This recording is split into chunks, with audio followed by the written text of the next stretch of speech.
So, yun na ako sa inyong iba pa pong klase para makapag-start na po tayo. Hello po.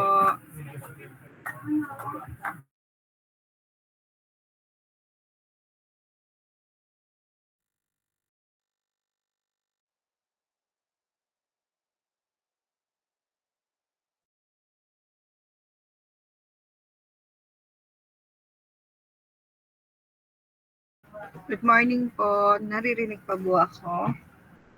Naririnig po ba ako? Yes, Good morning po, ma'am. Yes. Okay. Saan po tayo natapos po last time?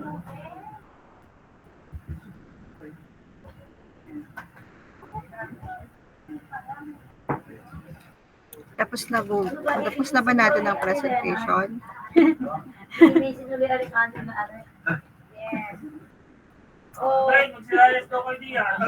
Hindi, ma'am. May last part po yun. Ano po? Meron pang hindi tapos? Meron pa po yung last part po ng nanomaterial. Sige po. Okay. Pasuyo na ako sa iba niyo pa pong kaklase. Hindi pa po tapos ang SEM ha. Meron pa po tayong week 15 and week 16 po. Okay. So, pasuyo na ako sa mga klase niyo po. And then, if ready na po ang last group, if you are ready po with your presentation, so you can proceed po.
Okay, so to the last group po, kindly start now with your presentation.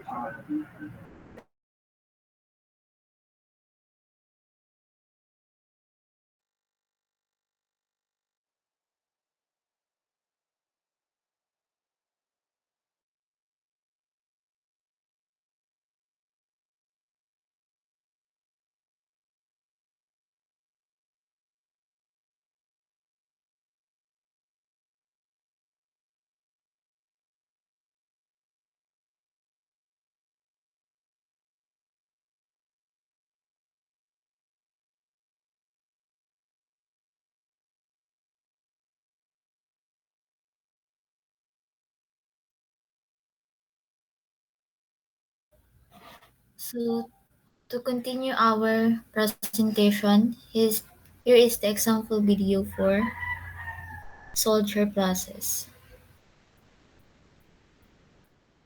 Hello and welcome to another episode of Beacon Brings Science. If I say that nanotechnology is taking over the world in every sector, then it wouldn't be wrong.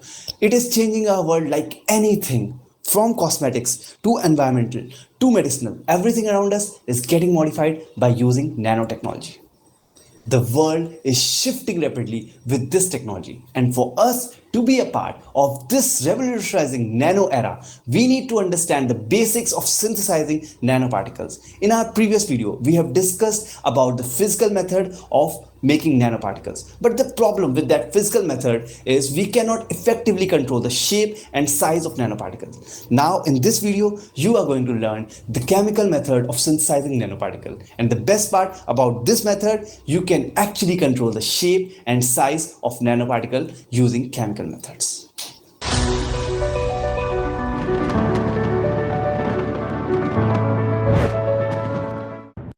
The most important method for synthesizing nanoparticles using chemical method is sol-gel method. Let's understand what is sol-gel and how we can make the nanoparticles using this method. Chemical methods often refer to as a sol-gel method. Sol-gel method is a combination of two different words, sol and gel. Sol is a colloid formed from suspended solid particles in a continuous solvent, which means the solid particles remain suspended in the solvent due to the small size of the particle, which didn't get settled at the bottom. While gel is a solid macromolecule that is dissolved in the solvent. Or in more simple language, a gel is a solution in which the solid particles form a network-like structure, resulting in a rigid and semi-rigid like mixture. Fruit jelly or curd is an example of a gel. So in this sol-gel method, nanoparticles are traditionally synthesized using wet chemistry method, which involves first generating the particle in the solution, dropcasting the wet particles onto the substrate, and removing the solvent, surfactant and other materials from the particles. The precursor in sol-gel reactions are metal alkoxide and metal chlorides. They undergo first hydrolysis of metal alkoxides, which convert them into metal hydroxide.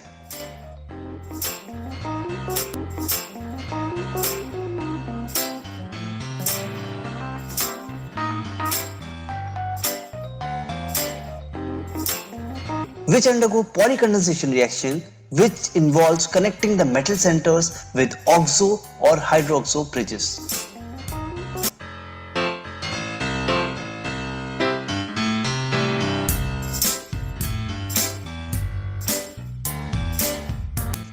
The sol evolves then lead to the formation of an inorganic continuous network, which is a gel. After the formation of gel, this gel is dried by heating it to a high temperature in the absence or limited supply of air. The liquid phase is removed from the gel. Finally, the gel obtained is dried well to form a powder, which is then grinded, and then shifting of powder is done, which means you put it through a sieves to remove large pieces or lumps. That's how you make nanoparticles using the sol-gel methods. Now let's take a real life example of nanoparticles. And what is better than a silver nanoparticle? We synthesize silver nanoparticle using chemical reduction method.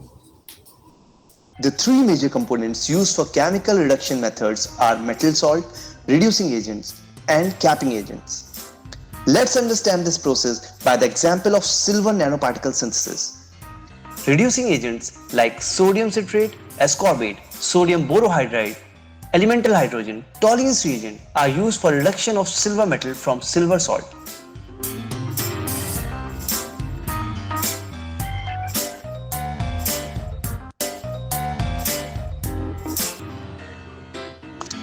Now the question is, why it is important to reduce the ionic form of silver to atomic form?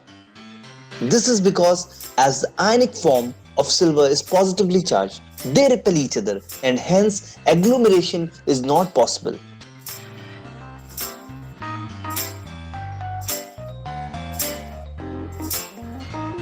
but the neutral atom formed after reduction can form agglomeration and hence lead to the formation of nanoclusters.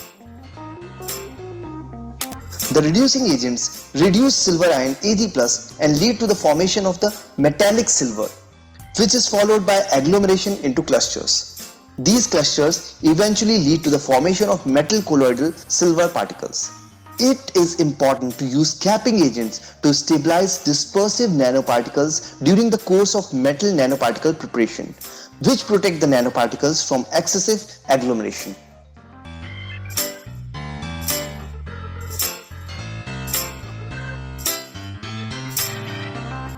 Stabilizers of nanoparticles including surfactants and polymers with different functional groups such as COOH and NH2, polymeric compounds such as polyvinyl alcohol, polyvinyl pyrrolidone have been reported to be protective agent to stabilize nanoparticles. Let's understand the process of silver nanoparticle synthesis step by step. In the first step, dissolve AgNO3 in water. Then heat it to nearly boiling point of water for 30 minutes. Then add trisodium citrate solution drop-wise, 1 drop per second. Continuous heating for 15 to 90 minutes. The color will get changed from yellow to deep red. Solution of nanoparticle will form. Centrifuge it for 30 minutes, then discard the supernatant, resuspend it in aqueous solution. Wait until it reaches to the room temperature and then store in a dark place at 2 to 8 degrees Celsius at pH 9 in sodium hydroxide. That's how you can make a silver nanoparticle in lab.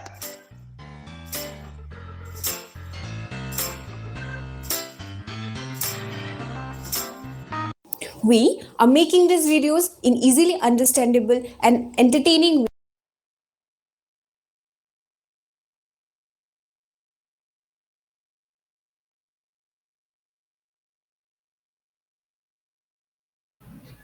So we have here the gas-phase synthesis of nanomaterials. The gas-phase synthesis methods are of increasing interest because they allow elegant way to control process parameters in order to be able to produce size, shape, and chemical composition controlled nanostructures. In conventional chemical vapor deposition or the CVD synthesis, gaseous products either are allowed to react homogeneously or heterogeneously depending on a particular application. In gas-phase synthesis, nanoparticles are made by building them from individual atoms or molecules up to the desired size. Cluster embryos are formed either by physical means such as condensation of a supersaturated vapor or by chemical reaction of gaseous precursors. For the next slide,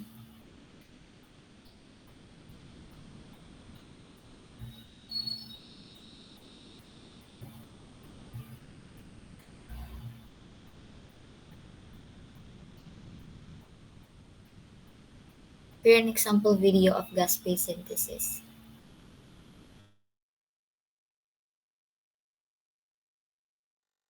Hello everyone, my name is Hossein Rahbar. I'm a PhD student at Cardinal University in Canada.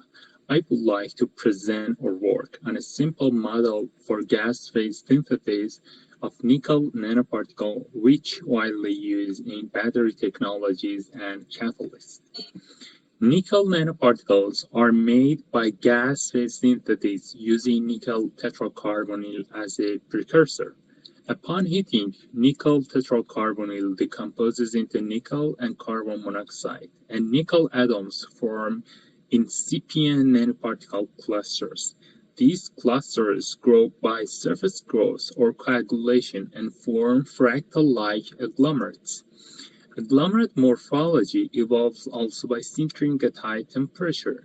Depending on the temperature time history of the reactor and the strength of coagulation compared to sintering, soft or hard agglomerate or even spheres may form. The characteristic sintering time of nickel agglomerates was obtained from net growth rate of nickel dimer considering different mass transfer mechanisms. We found that surface diffusion and green boundary diffusion are dominant processes. To validate the calculated characteristic sintering times, we use them with a monodisperse population balance modeling to predict sintering of size-selected agglomerates in a flow reactor, where agglomerates with an initial mobility diameter of 60 nanometer are heated at different temperature for 7 seconds. The change in the mobility and primary particle diameter are monitored. At temperature below 450 Kelvin, sintering is weak and agglomerate mobility diameter and primary particle diameter do not change much. For temperatures above that, mobility diameter rapidly decreases while primary particle increases as agglomerates merge into each other due to sintering, which compared by TM images. For temperature above 800 Kelvin, sintering results in a compact agglomerate where mobility and primary particle diameter reach a same value of 32 nanometers. After model validation, we use them in a simple monodisperse model to predict nickel nanoparticles evolution in a flow reactor. Nickel tetracarbonyl rapidly decomposes at the beginning of the reactor, which results in a sharp increase in the number density of agglomerates. Also, agglomerates rapidly collide due to high concentration, and their fractal dimension rapidly decreases from 3 to 1.8, which is for fully ramified agglomerates. And additionally, volume equivalent diameter constantly increases due to collision, which results in a larger agglomerate with more primary particles. However, primary particle diameter grow monotonically due to the low sintering rate. In conclusion, we use a new characteristic sintering time in population balance modeling to predict the evolution of nickel agglomerates from the very earliest stages of sintering. Thank you.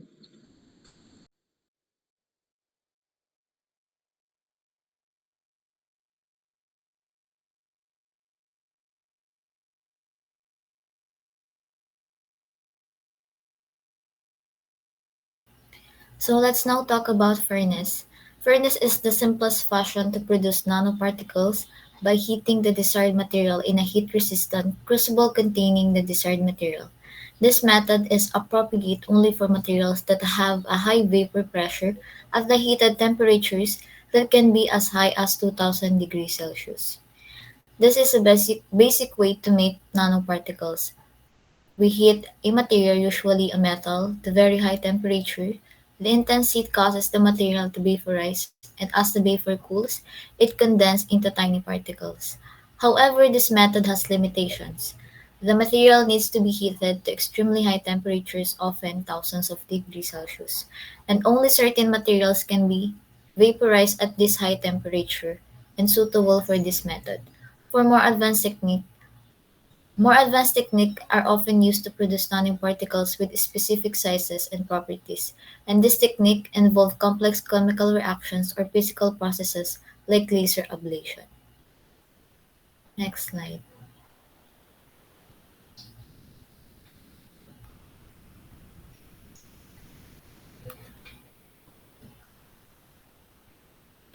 And now the flame-assisted ultrasonic spray pyrolysis.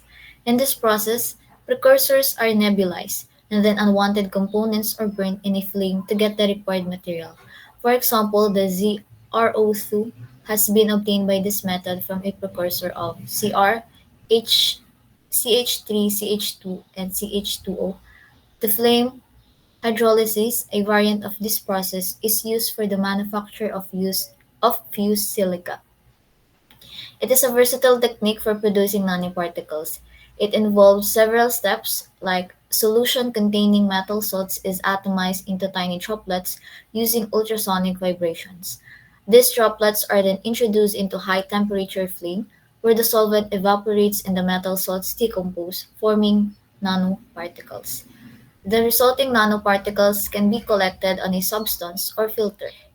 It offers several advantages such as high production rates, control over particle size and morphology, versatility in material synthesis, and scalability for industrial production. These nanoparticles find applications in various fields including catalysis, electronics, biomedicine, and material science. Next slide po. And here an example video for flame-assisted spray pyrolysis.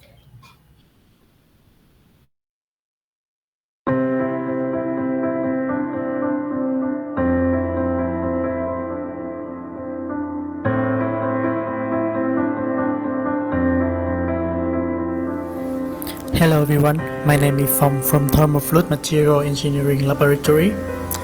Nowadays, the nanostructure particles are getting much attention because of its wide application, such as electrode, catalyst, and absorbent. So, finding an efficient way to produce the nanostructure particle with the small apparatus, simple step, low cost, and energy efficiency is always challenging. So, therefore, today I will introduce you about this apparatus, the flame-assisted pyrolysis. This method has many advantages such as low cost, simple processing, easy control, high yield, and easy to scale up. This process including an ultrasonic nebulizer, a burner, a chamber,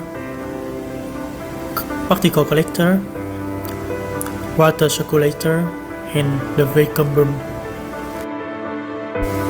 This is the ultrasonic nebulizer which can generate the aerosol from the precursor solution.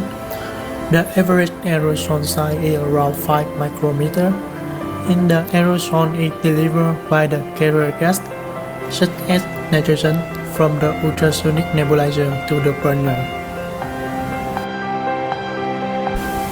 This is the burner of this apparatus, and here the gas inlet of methane and oxygen to provide the fuel for the combustion of this apparatus. And we also have the inlet of aerosol in here. At the outlet of the burner, the methane and oxygen are mixing together at the suitable ratio to provide a high temperature flame. We use mass flow controller to control the gas flow rate of methane and oxygen providing to this apparatus. The flame made from the combustion of methane and the oxygen can reach from 2000 to 3000 degrees Celsius and is high enough for the evaporation of the droplet and facilitate the chemical conversion for the synthesis of the nanoparticle. And this is the watt chamber. It can protect us from the high temperature of the flame, and the products will go up and then collect at the product collector here. And as here, we use the bag filter to separate the products from the exhaust gas, and the bag filter holder will maintain at the 120 degrees Celsius to prevent the water condensation. Because of the high temperature of this process, the gas outlets must be passed through the cooling system to increase the gas temperature before reaching the vacuum boom. And the vacuum boom has the key role in the collecting the products, providing the different pressure before and after the bag filter to let the carrier gas and product pass through it. This product, niobium doped tin oxide, were made from the flame-assisted pyrolysis method. In here is the SEM image of this sample. This product can be used as an electrode in the polymer electrolyte fuel cell to enhance their performance. The advantage of this method is to produce a high amount of sample in a short time with the only one simple step. The nanostructure of the product can be adjusted by changing the precursor solution or the gas flow rate, such as methane, oxygen, or nitrogen.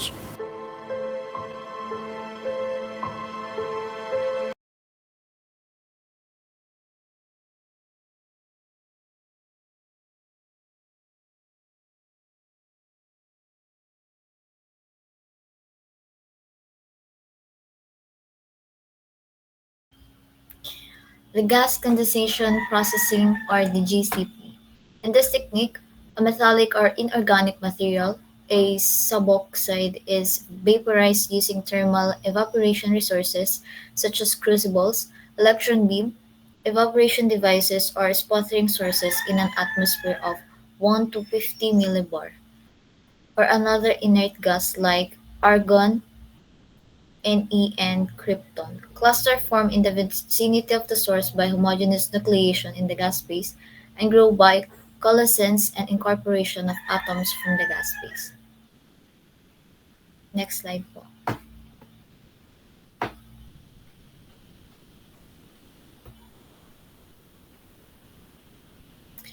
We have here the chemical vapor condensation, or the CVC.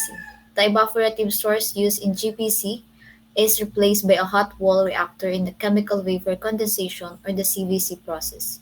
Depending on the processing parameters, nucleation of nanoparticles is observed during chemical vapor deposition (CVC) of thin films and possess a major problem in obtaining good film qualities. Next slide.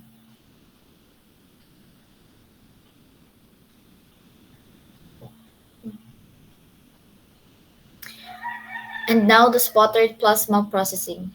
In this method is yet again a variation of the gas condensation method, excepting the fact that the source material is a sputtering target, and this target is sputtered using rare gases, and the constituents are allowed to agglomerate to produce nanomaterial.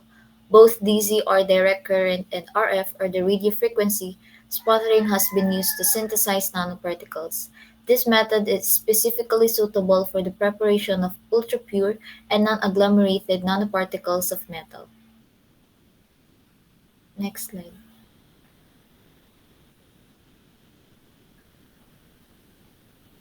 Microwave plasma processing. This technique is similar to the previously discussed CVC method, but employs plasma instead of high temperature for the composition of the metal organic precursors. The method uses microwave plasma in a 50 millimeter diameter reaction vessel made of quartz placed in a cavity connected to a microwave generator. A precursor such as a chloride compound is introduced into the front end of the reactor. Generally, the microwave cavity is designed as a single-mode cavity using the TE10 mode in a WR975 waveguide with a frequency of 0.91 GHz.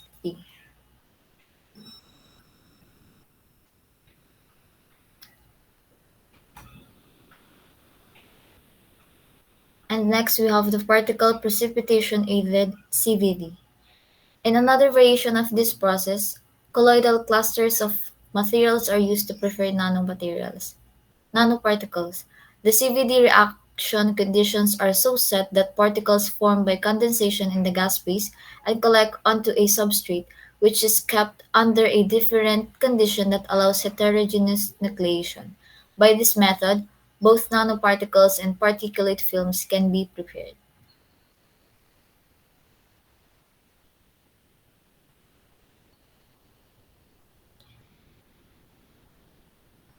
And now we have the laser ablation. Laser ablation has been extensively used for the preparation of nanoparticles and particulate films. In this process, a laser beam is used as the primary excitation source of ablation for generating clusters directly from a solid sample in a wide variety of applications.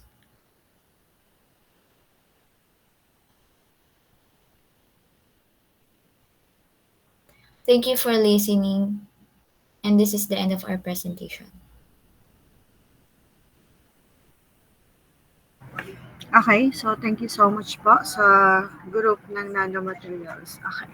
As you can see po, naririnig po ba ako? Yes po. Okay.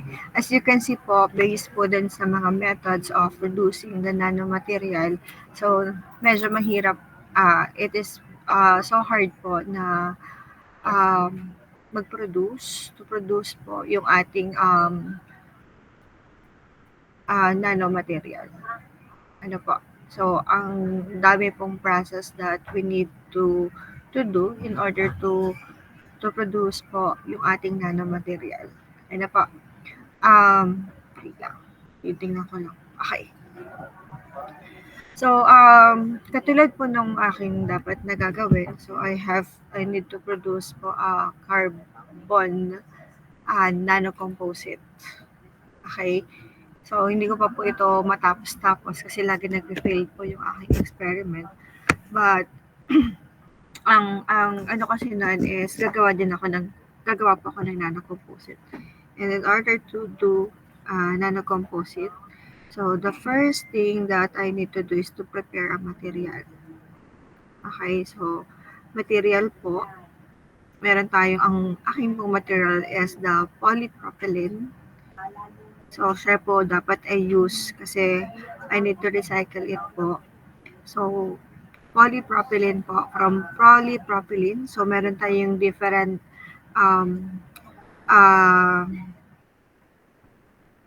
iba-iba pong material, iba-ibang bagay po na made of polypropylene.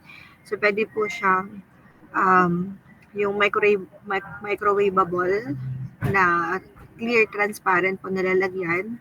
Kita niyo po yung lalagyan na ano po, ginagamit po para sa pagma-microwave po, yung plastic.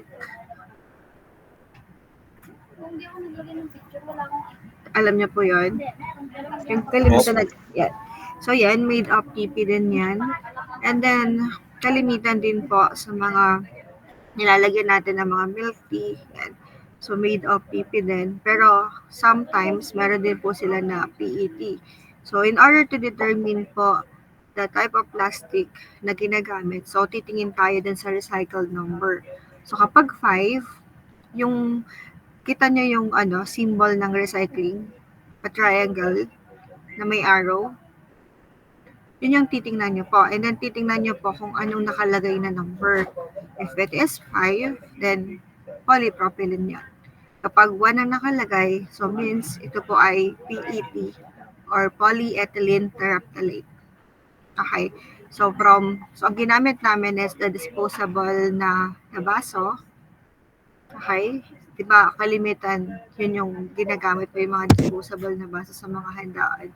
Pero dito sa Batangas kasi pinagbabawal na siya Batangas City. Pero other parts po is ginagamit pa rin. Ano po? So, yan, from disposable na baso, so kailangan ko siyang i-crush. I need to crush it po into small pieces, maybe 1 to 3 millimeter. And then after that po, wash it and then dried. And then after that po is I need to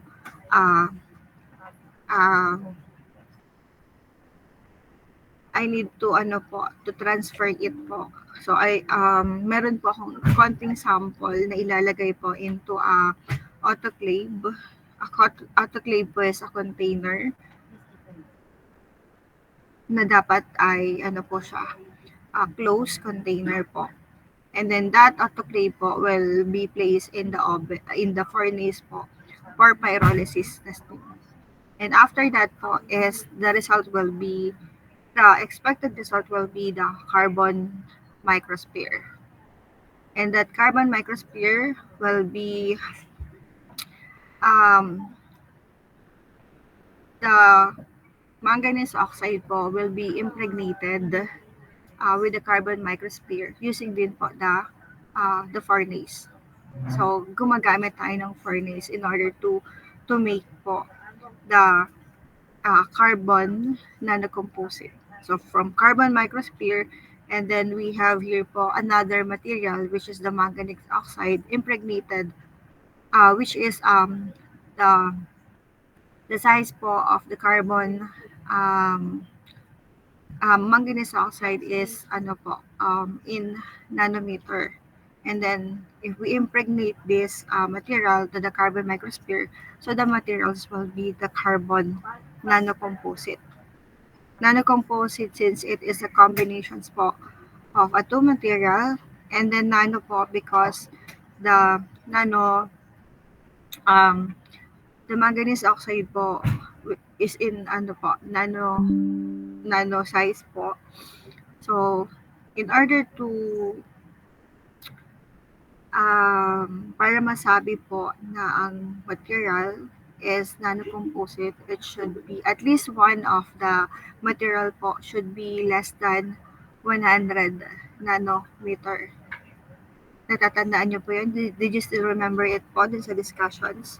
So, para masabi natin, in order to the material to be called as a nanomaterial, it should be, the size of the material should be less than 100 nanometer. So, at least one dimension po, at least one material is in nano size po. Okay, did you get it po? So, if the material po that we produce is more than 100 nanometer, then hindi pa natin siya considered as nanomaterial. It is in a microsphere pa po. Okay? Hello po. Naririnig po ba ako? Did you understand it po? Hello? Uy, naririnig niyo po ba ako? Did you hear me po? Yes Yes, po, ma'am. ma'am. Okay. So, naintindihan niyo po, what is the pag sinabi natin nanomaterial. If our, for example, we need to produce po a nanomaterial and after po the same image or after po na ma-determine yung kanyang particle size, so, lumabas po na its size is in 170 nanometer. So, it is considered ba as nanomaterial or not? What do you think po? 170 nanometer. So, kapag ganun po, if the the particle size is 170 nanometer, then the material po is not nanomaterial. Po. So, it should be less than 100 nanometer. Okay? Naintindihan po. Yes po. Yes po. Okay. As you can see po, marami tayong, there are many methods po that we can use in order to produce a nanomaterial. But ang medyo mahirap po is yung mismong method. So medyo mahirap din po i-predict yung nagiging output natin kasi sometimes it has a different output. Ano po? So, nanomaterial is a good material. So, it is, because of the nanotechnology, mas naging advanced po yung ating technology. Ano po? With using po the nanomaterial. Okay. So, in our appliances po, so we are using po the nanomaterial. For example, the nanofilter, okay, sa mga aircon, tapos sa ating mga TV, so mas, it is clear po yung kanyang image, at kitang-kita po natin talaga, so, mas malinaw yung mga TV natin ngayon, and then yung ating mga gadgets po, paliit ng paliit, or padami ng pwede nating i-store, it is because of the nanotechnology po. Yeah. So, one of the good property po of the nanomaterials is nagbabago yung kanyang property kapag siya ay in nano size na. So, mas maganda po yung kanyang property. Ano po? So, just like po, we have here po, sample material po is the carbon nanotube. Yan, this is one of my favorite na nanomaterial. So, this is what we call po carbon nanotube. Wait lang. Okay. So, this is the carbon nanotube po. Did you see po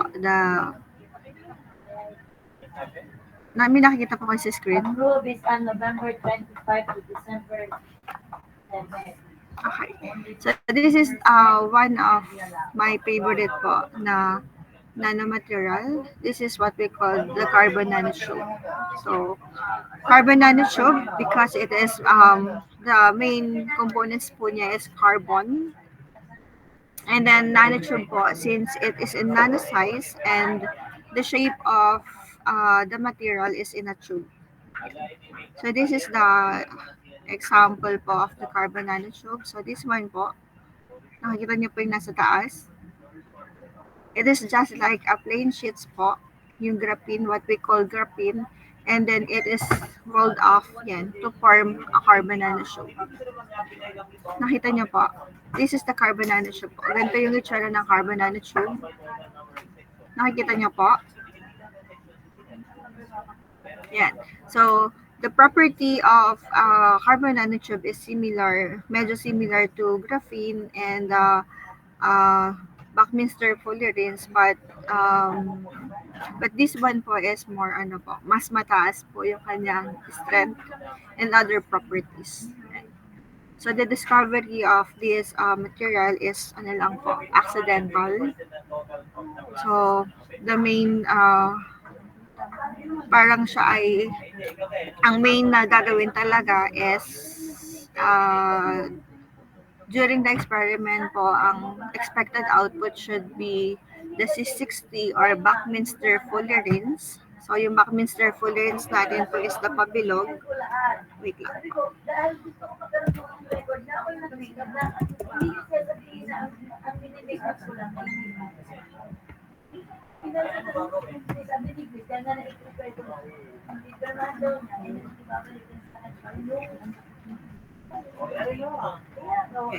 So this one po is the Buckminster fullerene. So spherical po siya. But this one po is a carbon nanotube. So ang main product expected output dapat during that experiment po is the Buckminster fullerenes. But the type of current that we use po, they replace it, I think, from AC to DC po. And then, ang na-produce po nila is another material which is the carbon nanotube po. So, nabago. Binago lang po. If we, in the productions po of nanomaterials, if meron tayong binago na other parameters, so nababago din yung property ng ating materials. And sometimes, nakaka-produce tayo ng panibago pong material. Okay? So, this one po is, yan. So, ganyan yung ating carbon nanotubes. So, siya po ay family of the carbon. And then, carbon, we all know that carbon is a strong material po. Lahat, yung mga diamond, yan, graphene, yan. So, itong ating Buckminster fullerenes na C60. So, lahat po yan is magaganda po yung property. Ano po? Yan. Doon pa lang po sa diamond. Diamond kasi is carbon din po. Is maganda na yung property. Yan. Sabi dito, solid carbon at room temperature has two structure. We have the diamond and graphite. So, this one po, yung carbon nanotube po is for the graphite po. And carbon nanotube po, in terms of the electrical property, so napakaganda na kanyang electrical property. Okay. So, mataas po yung kanyang electrical resistance po ng ating carbon nanotube po. Okay, so, and then, carbon nanotube can also produce by double-walled. Pwede din po siya na multi-walled. So, pwede siyang madaming layer. So, meron siyang layering ng ganito. So, pwede din pong i-produce yung carbon nanotube na gano'n. So, the way kung papaano siya, ang directions ng ating pong mga structure, yung mga ganito po, is nababago din po yung kanyang property. And if we doubled po or tripled the wall, so nababago din po yung property ng ating material. So, very unpredictable po yung property ng ating carbon nanotube. Kasi, pag may binago ka lang na isa, so mababago na yung iba pa niyang property. So, but if we see po yung single na wall, so, napakaganda po ng kanyang property.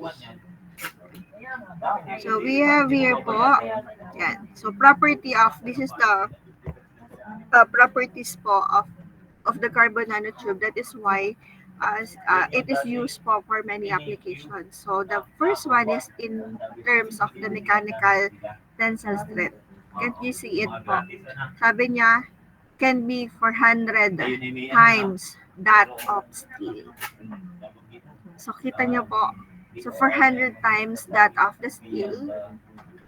So napakalaki ng tensile strength of the carbon nanotube. Sobrang tibay niya.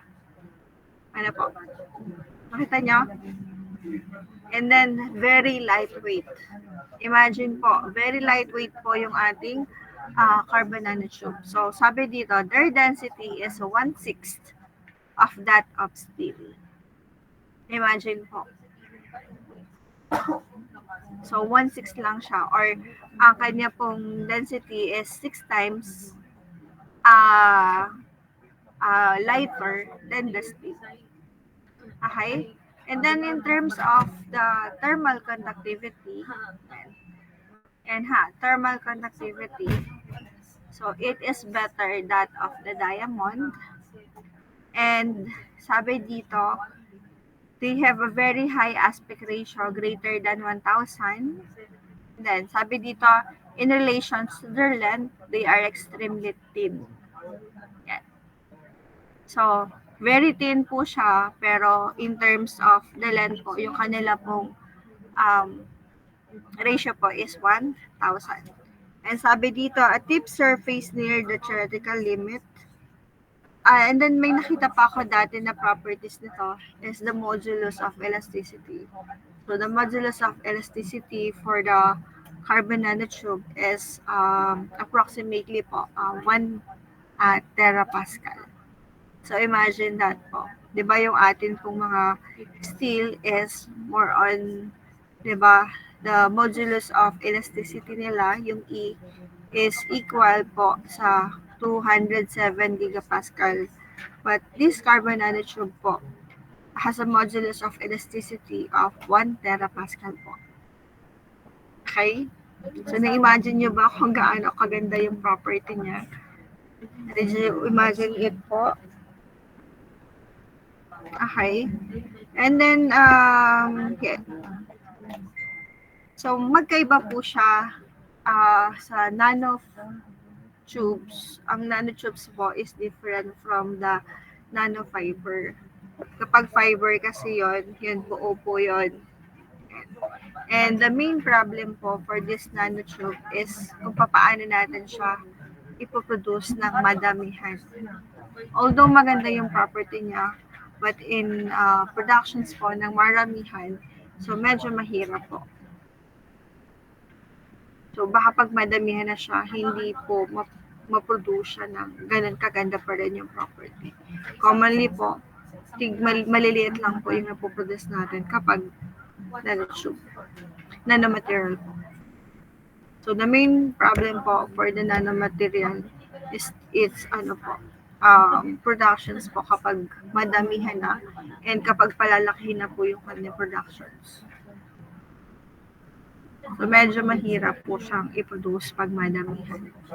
Yan, katulad nung aking for my experiment po. So grams lang po yung naisasalang sa furnace. Yan. So ganun lang siya kaliit. So syempre, konti lang din po yung kanilang mapoproduce. Okay? So from, for example, we have 15 grams na isinalang. So makukuha lang namin dyan is approximately 2 grams yan. 1 gram lang po. So ganun lang kaliit yung nasisynthesize namin na material. Yeah. So yun po yung problems natin with the nano material. Nakuha po. So, nag-iiba-iba siya. Depende po sa alignment po ng ating structure, ng ating material. So if you are interested po with this material, so you can search po. So marami po tayong pwedeng magamit po or pwede pong um, ma-research or magamit ah, na mga research po for these materials. So napakalaki po niya, napakadami po niyang applications. So halos lahat, for example, di ba meron tayong mga applications po for the nanomaterial. So halos nandito po lahat yan. So wait lang po.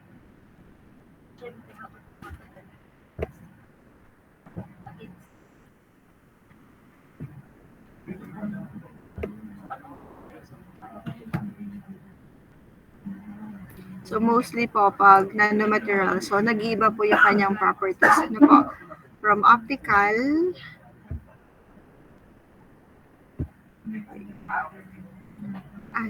kanina pala hindi nakashare yung aking sinasabi. Sorry po. Ito po. Yan. So, one of the property po that is that is change po sa ating properties kapag nanomaterial is the color. So, nag-iiba siya kapag maliit na. Sometimes, ang color po niya ay for example po ay red. Kapag yung nakikita natin is red, but if we see po, if it is in size na po yung ating material, so nagbabago siya. Minsan po ay nagiging green, ganun po. So nababago po yung kanyang color.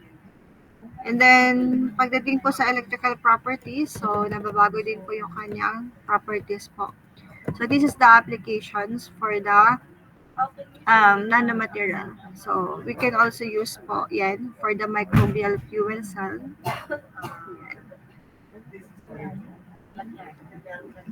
So ito po ay para makaproduce po tayo ng electricity yan from a clean water. And then we can also use din po as a catalyst, and this is one of the applications po of carbon nanotube is it is used for the high definition TV. So sabi dito, the resolutions of the televisions or a monitor differs greatly on the size of the pixel. So in terms po ng carbon nanotube, so gamit po siya din for the high definition TV. And this research ko dati, year 2014 pa po yun. So matagal na siya. So they use carbon nanotube po, yung like Samsung po, para mas ma-enhance yung pong pixels ng ating pong TV. And then also for the computer chips. And also, most po of the nanomaterial po, they use to eliminate po the pollutants. Just like po yung aking gagawin sa dissertation. So, the main purpose po, kung bakit kailangan ko gumawa ng carbon nanocomposite is to eliminate po the pollutants, yung ating pong mga yung pong ating mga metals po. Yan. Heavy metals in the water. So, hindi siya pwedeng maalis of the filtering, di ba? So, we need absorptions. Ano po? Yung mga ganitong tipo in order to remove the pollutants po, yung mga heavy metals din sa ating water. Yan. So, gamit na gamit. So, if the absorbent po na ginamit is in nanoscale, so it is more effective po compared dun sa mga malalaki na po na absorbent na ginagamit. Because if the material is in nanoscale, so it increase po the surface area of the specimen. So kasi yung ating pollutants pupunta siya at the surface po no ating absorbent. Ano po? So, if marami pong mapapaglagyan, if marami pong available na surface area, so mas marami pong ma-absorb po yung ating adsorbent na pollutants po. That is why po, tumataas po yung kanyang efficiency. So, pwede din po silang gamitin po sa mga sunscreen lotions. Yan. So, sensor.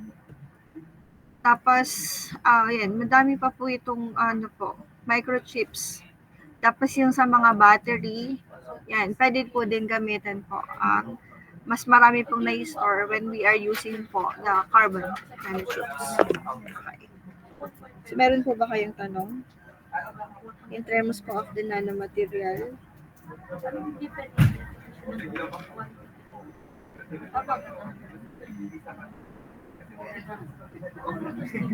Wala naman po.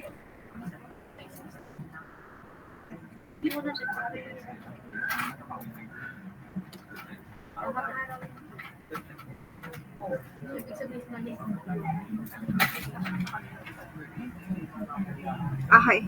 So, in terms naman po, in the biomaterial, so for the biomaterial naman po, so we are using po a different material. Any material can be used po as a biomaterial. And from this po, meron na po ako dito na sinamarize ko po ito, as in, super effort ko po dito para lang ma-summarize for every material po.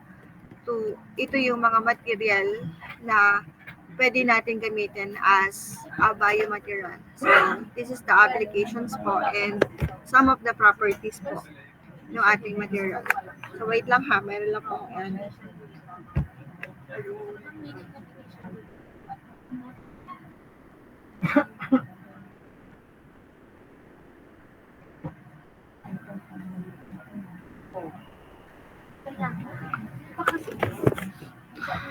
Okay.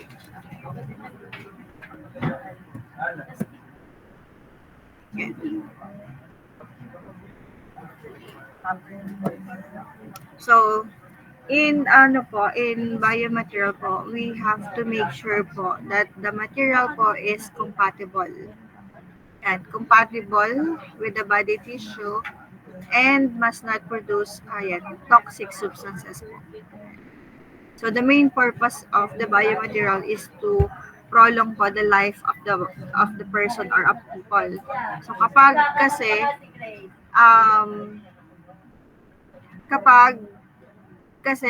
siya is nagpo-produce ng toxic substances, so baka mas mapabilis pa po yung life ng tao. And the most important po is compatible siya sa body tissue. So kahit gumamit tayo ng biomaterial, if it is not compatible with the body tissue, so hindi din po siya gagana. Hindi po din siya mag-perform dun sa intended niyang applications po. Okay? So we have here po a different biomaterials po. So we have here po the metallic biomaterial. Okay. So kalimitan siyang pamalit sa mga bones natin, sa mga buto-buto. And commonly, na ginagamit for this po is the titanium and its alloy po. So mostly ginagamit ang titanium because it is lightweight and excellent po in corrosion resistance. And then, it enhances din po the biocompatibility. So, marami tayong ginagamit na titanium. Kalimitan ginagamit na po ngayon is the titanium. Kasi po, ang stainless steel po is mabigat. Pero meron pa rin po na gumagamit po ng mga stainless steel. But not all stainless steel po.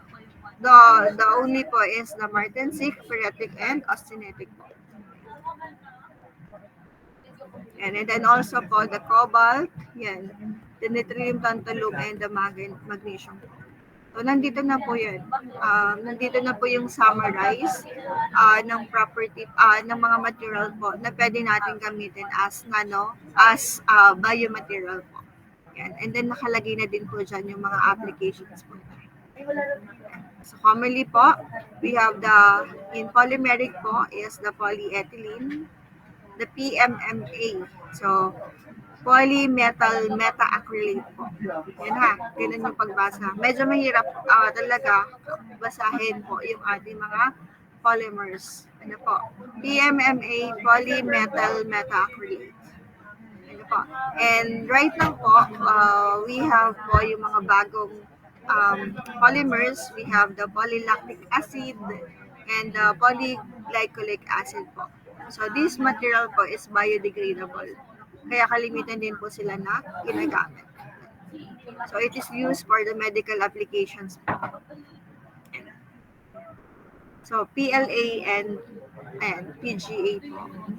And we have also the polycaprolactone, yan, PCL. So ito po yung mga ginagamit because of its biodegradability po. So yung property na biodegradable po sila. So kaya kalimitan ginagamit po itong mga to. And so marami pa po. And the commonly na ginagamit din po is the silicone. So, alam niyo na, yung mga gamit po ng silicone is very useful po because of its, sabi dito, silicone have good blood biocompatibility and also po yung ating hydrogen. So, meron din po tayong mga nanomaterials na ginagamit po for biomaterials. And then ceramics, yan. So, carbon po. Yan, calcium phosphate, alumina, and then nano-ceramics. And then, we also have the natural biomaterials. So, like collagen po. So, collagen po is a natural biomaterial. Okay? Ito po is ginagamit for tissue regenerations po, and wound healing. Diba, gumagamit po tayo mga collagen sa mga mukha. Yan. So, para po yan sa tissue regenerations and wound healing po. And, yan, yung mga elastin, yung mga silk po. And then, yan, chitosan. Chitosan is came from different seafoods. Like the crab, the shrimp. Yan, kinukuha po yung chitosan. And then also, chitosan or chitin. Yan, chitin, chitosan. So, yan po yung pinoproduce from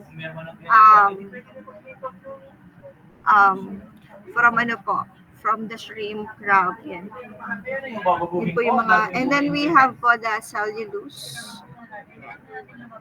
So, ginagamit din po yung cellulose. Yan, meron tayong alginate. Yan. So, mga corals. Corals is used for, peeling for defects. Ito po yung ginagamit for dentals, yan. Tapos neurosurgery, yan yung mga spinal fusions. Corals po, yung corals natin na nakukuha sa dagat, yun po yun. And then this is the sample po, yung kanilang mga applications po. Yan. This is the example po ng ating pong mga nanomaterials. So we have here po, yan. So we use po titanium. Ano po? Titanium po. Yan. For the dental implant. Yan. Kita niyo po yan. And then, dun sa ating mga pasta. Yan. Yan. So, yung pasta din po is ginagamit for peeling po ng ating sa mga teeth na nabulok. Ano po? And then, yan. Yung mga vascular graft, teeth displacement, and yung mga pacemaker. Yan. And also, the most common po na ginagamit natin, yung mga malalabo ang mata, if ayaw po mag-eyeglass, so we can use po the contact lens. And then, this artificial tissue is used po kapag meron tayong burn. So, ginagamit niyan is yung kanina po, yung PLA and ito po, glycolic acid. Yung sa polymers po, it is used to replace po the burn, yung na-burn po natin na tissue, ayan, during po ng mga na-accident din po sa mga fire. Ano po, mga nasunog. Yan. So, pwede natin gamitin is the artificial tissue, yung mga biodegradable. And then, we have the bone cement. Yan.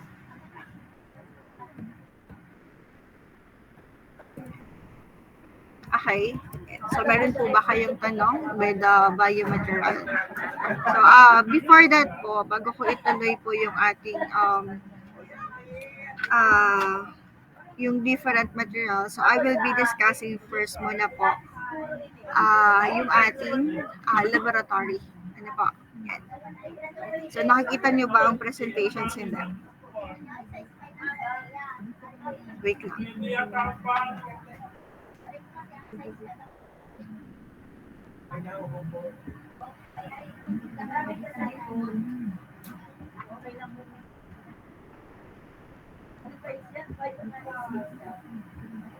Okay, so I will be discussing muna po the experiment po, laboratory experiment. Meron na po ba dito nakapagsulat, nakapagawa po?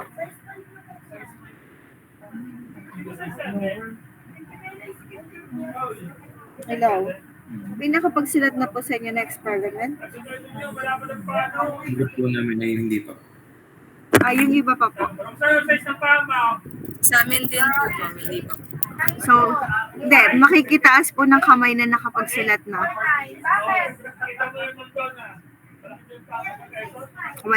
Wala pa. Yan. So, yun po. Kung wala pa, tatanong ko din po in other sections if wala pa nakakapagsulat. Kapag wala pong nakakapagsulat pa, di pwede ko po siyang gawin na lang po na typewritten. Okay? Yan, para mabawasan daw ang inyong burden. Pero hindi po, i-ano ko siya sa, ipapadaan ko po siya sa Turnitin kasi ayoko po magayahan kaya iniiwasan ko po yung copy-paste lang. Ano po, iniiwasan ko yung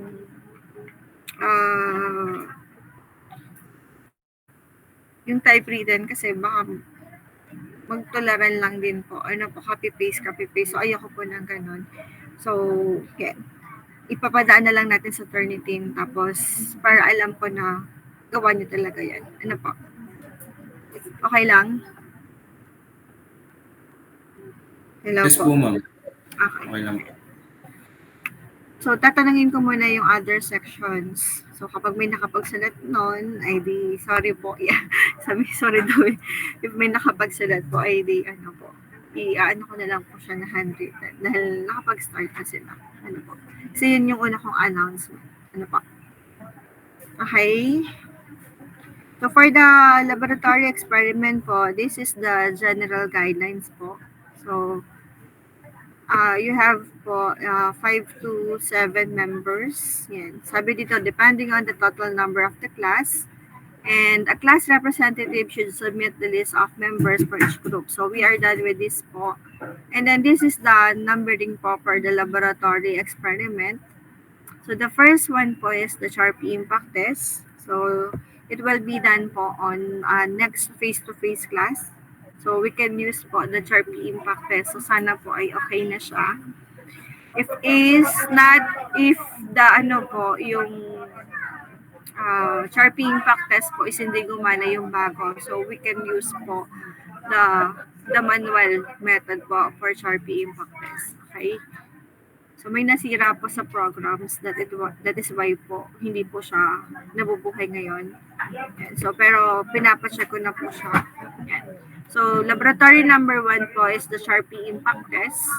And then laboratory po is the ISOD impact test. Yung ginawa natin last Monday, di ba? Natapos ba natin lahat? Are we done po with the ISOD? Hello? Hanggang group 6 po ba yung nagawa natin sa ISOD impact test?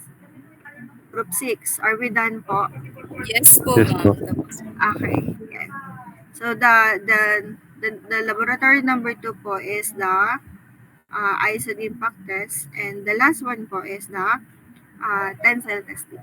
So tensile testing is the test po that we do last Thursday. Ano po? Tapos na din natin to. Ano po? Sabi dito, collect the needed data and the results of the experiment. And you can use your recorded video for the results of the experiment. But hingin po namin sa Steer Hub po, sa Materials and Testing Center po and Calibrations yung data para magamit nyo po siya sa pag-i-input din po ng data. Ano po. Kaya ko pina-video yun sa inyo para at least meron na, habang naghihintay tayo, meron na din kayo nagagawa. Ano po. And then, we need to plot the graph po based on the needed results. And then, yan, nakalagay nga po dito, the laboratory report should be handwritten. It should be written in a short bond paper with 1-inch imaginary margin in all sides. So since ang mangyayari po is if wala pa po nakakapagsulat ng laboratory report, so pwede ko siyang gawin na typewritten. And the font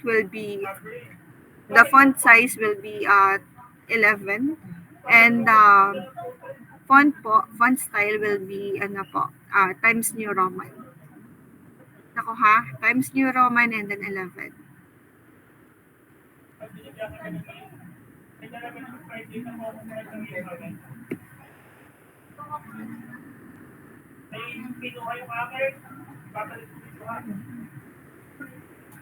Naintindihan po? Did you get it po?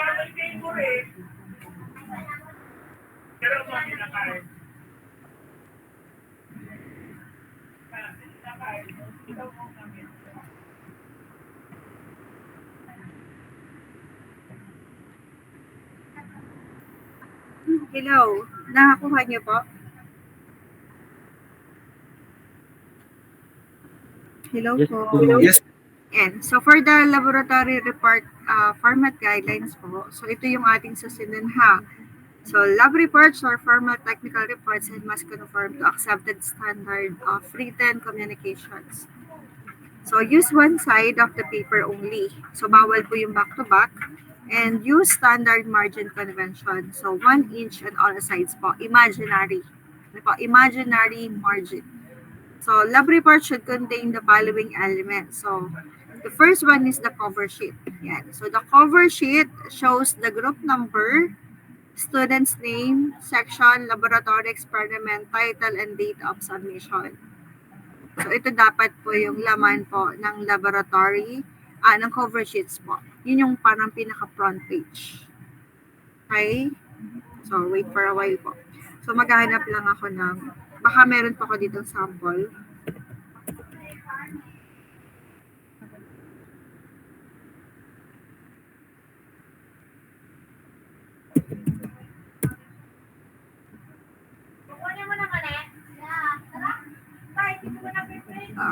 Ito pala yung mga kindly compile po yung ating mga picture during the experiment para doon na lang po natin siya kukuhanin. Sometimes kasi hinihingi siya ng taga MTCC po. Wait lang.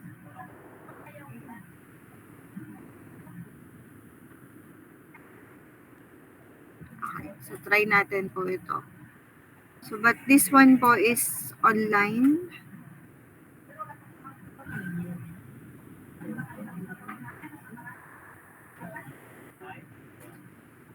Ano to i-close? So, this is the sample po of the front page. And so, we have po Batangas State University. We are not, Pablo Bourbon na po ha. Tayo po ay ito na lang po. Wait lang, i-ano ko na lang siya.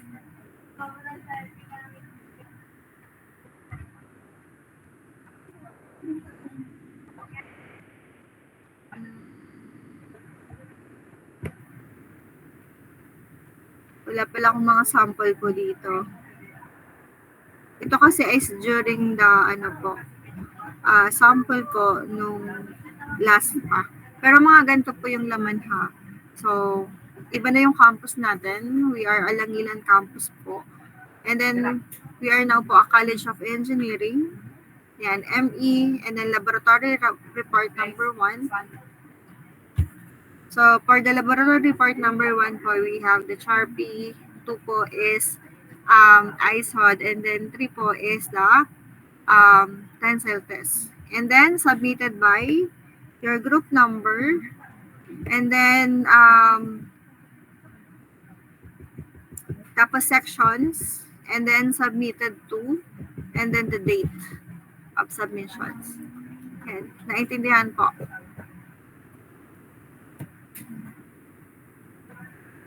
Hello?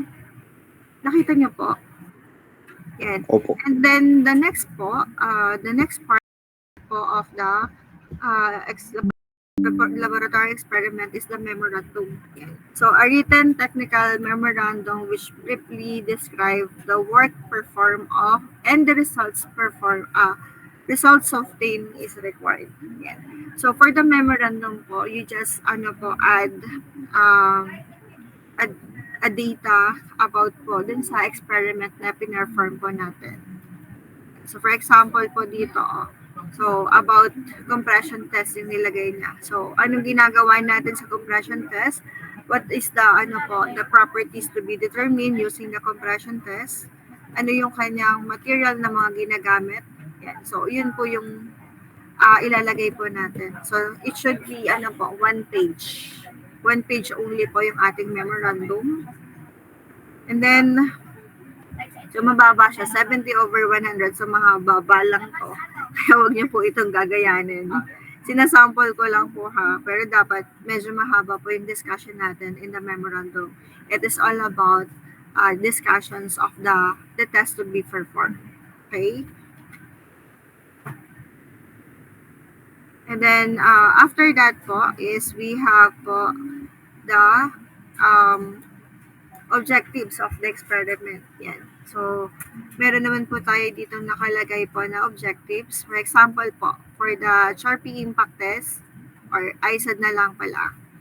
Dito tayo sa ISOD. Yan. So, we have here po yung objectives. So, you just copy this po. Yung ating objectives. Okay? So, kakopy nyo lang po ito. But in the sa tensile test po, wala pa po ako na-send sa inyo. So, I will doing pa po yung kanyang laboratory experiment. Yan. So, this one. Okay? So, ikakopy nyo lang siya. And then, after po, is we have po the materials needed during the experiment. So, it's also included po dun sa provide ko po sa inyo. So, this is the materials. And then, nakikita nyo po ba? So, nakalagay dyan. And then, the procedure for testing. Okay? So, ikakopy nyo lang po. And then, the procedure of the experiment. And then, the results po. So, the results po would be in a form of a graphical or table po format. And also, you need to discuss po what is all about on the table. Sabi dito, this may be compiled in a graphical or tabular format depending upon the data and the lab exercise requirements. So use enough words so that all information is easily understood by the reader. So tables and figures should have meaningful headings and units must be included for all numerical values.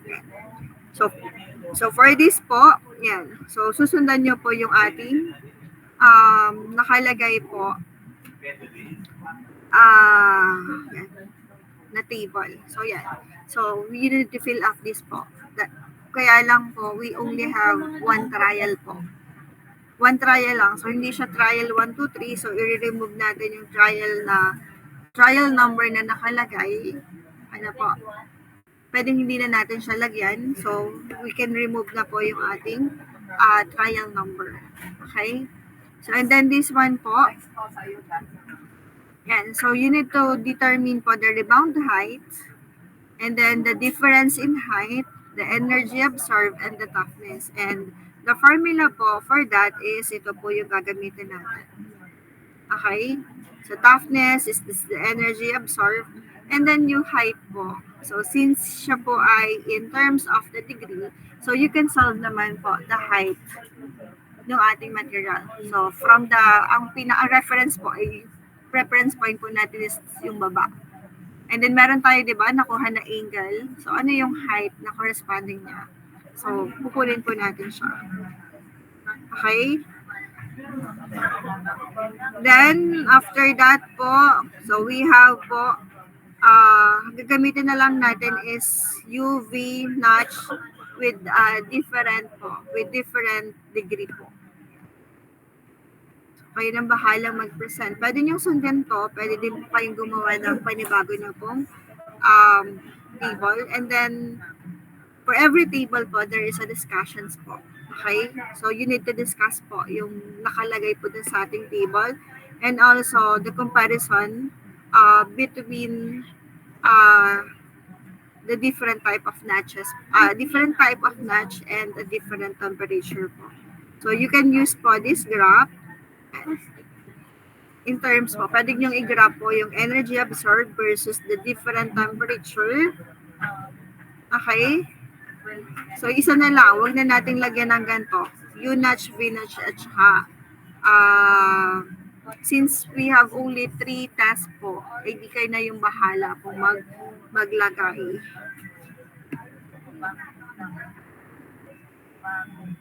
Yeah, this one po. And then, after po nyan, is the calculations. Yeah. So, you need to provide po a sample calculations po. So, dapat siya is in full details. So, for example, in determining po the impact toughness, ano po? So, kailangan natin ng sample computations. Yeah. Sabi dito, the method used to obtain the results from the data should be justified. Answer complete with units must be identified. So sabi dito, underline or otherwise highlighted, and neatly prepared, yan, handwritten calculation on bond paper are required. So yan. And then the last one po is, you need to, ano po, yung findings, conclusion, and observations. If ever naman po na handwritten po yung ating matuloy, so pwede po yung graph and photos is ano po siya, pwede po siya na printed. Okay? Yung documentation spot, so ito po yung picture natin.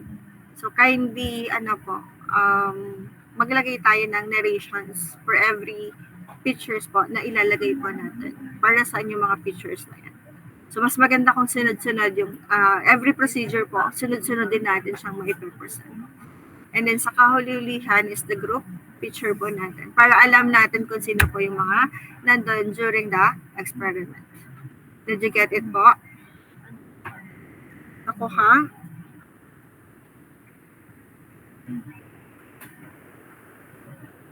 Nako ha po? Do you have any questions po?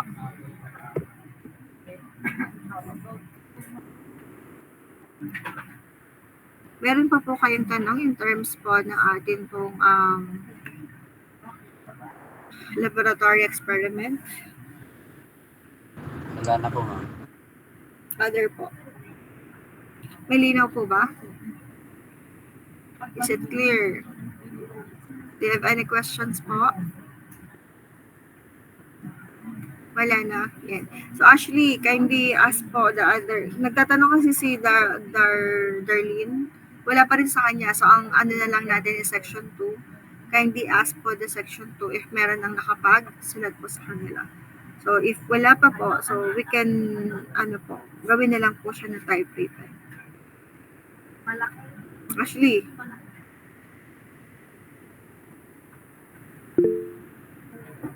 okay. Sige po. Any questions pa po? So, hoping po na magawa po yung atin pong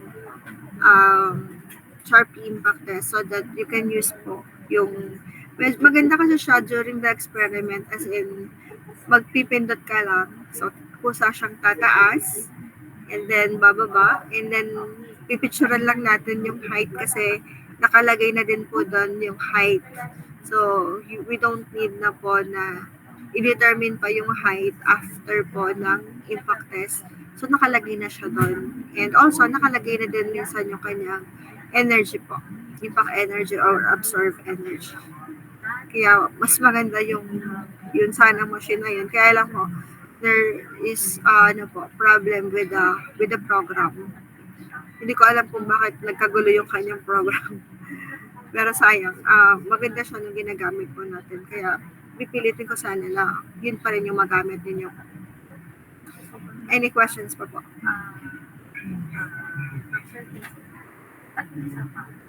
May tanong pa? Is it okay po na we can continue po yung other material po next meeting? Okay lang po ba? Yes, ma'am. Okay.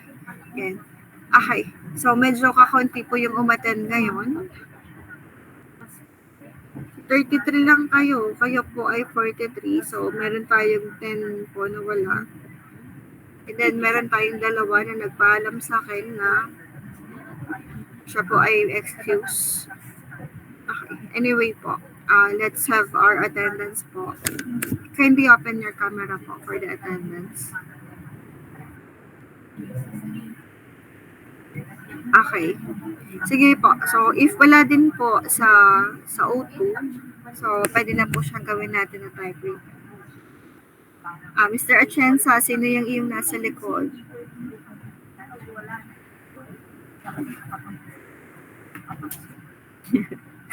Wala po, ma'am. Okay. Wala. Iba ka dyan pa rin ang iyong nasa. Palitan mo nga yan.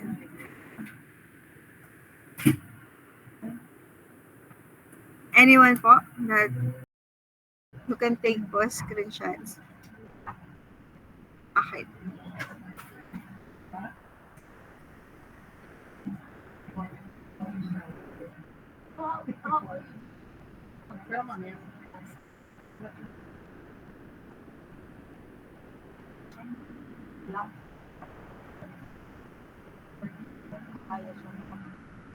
Okay, so thank you so much po. So we only have one topic po to be discussed by me po, and then the rest po ay babalikan na lang po natin yung other material po. So next meeting, I will be discussing po the last part, and then the rest na po, yung mga matitira pa po na time natin is for the discussions po din sa mga babalikan natin yung other material. Okay? So, yan. So, thank you so much po for attending this class. So, yan. You may now leave po. Take care, everyone. Thank you po, ma'am.